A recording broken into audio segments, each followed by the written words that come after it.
Yang merusak Indonesia ini adalah partai politik. Bung Karno. Yang merusak Indonesia ini adalah maklumat wakil presiden 3 November tahun 45 yang menyuruh membentuk partai politik sehingga negara kacau kayak gini. Oleh sebab itu kemudian presiden mengeluarkan dekret presiden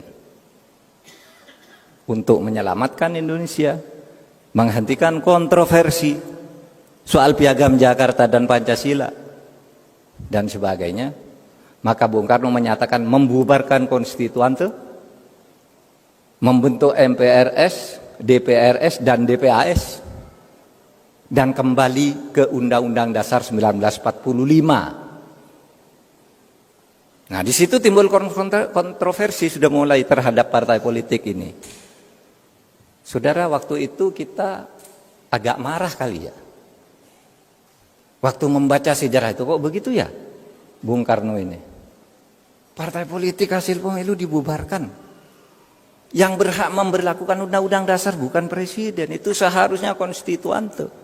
Lalu ditulis di sejarah ketatanegaraan kita, Bung Karno melanggar konstitusi sehingga dijatuhkan pada tahun 66.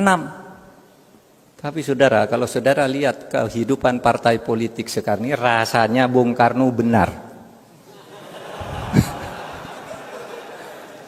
Partai politik suka ngaco itu. Ya kan itu yang dilakukan oleh Bung Karno. Lalu kalau enggak negara ini pecah. Dulu kita maki-maki Bung Karno setiap penatanan P4 demokrasi terpimpin ini salah. Lalu sesudah saya jadi menteri ini tahu, oh iya ya. Bung Karno ini enggak salah kalau dibiarin kayak gini, enggak dilawan. Enggak ditreatment dengan tegas, negara ini bisa hancur, saudara. Kalau zaman Bung Karno dulu kehancurannya mungkin pertentangan ideologi. Sekarang bisa karena persoalan korupsi dan ketidakadilan. Nah, itulah sebabnya saya katakan, saudara sekalian,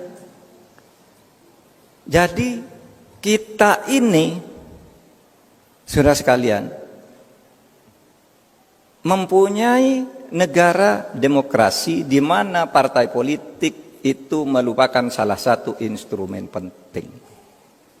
Itulah sebabnya zaman Pak Harto itu partai politik yang zaman Bung Karno yang ikut banyak sekali sampai perorangan ikut ini ikut. Zaman Pak Harto dijadikan 10 aja yang boleh ikut.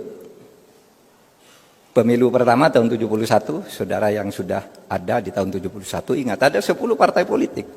Tapi tahun 73 oleh Pak Harto disederhanakan, 3 aja, biar enggak ribut-ribut. Ternyata lalu kemudian 3 partai ini dikooptasi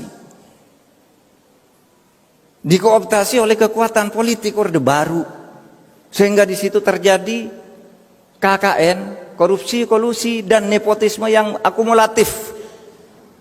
Apa akhirnya? Pak Harto dijatuhkan juga. Tidak ikut ketentuan Undang-Undang Dasar. Demokrasi zaman Pak Harto itu demokrasi formal berjalan. Setiap 5 tahun ada pemilu. Pemilunya ya direkayasa, tidak pakai survei, saudara, udah pemenangnya udah tahu. Ya. Kalau sekarang ini kan asik nih, asik saudara, jangan salahkan situasi sekarang ini survei. Besok yang akan menang Anies, besok yang akan menang Ganjar, besok yang akan menang Prabowo. Tidak apa-apa. Survei dulu tidak boleh. Besok yang akan menang harus Pak Harto, harus Golkar kalau dulu.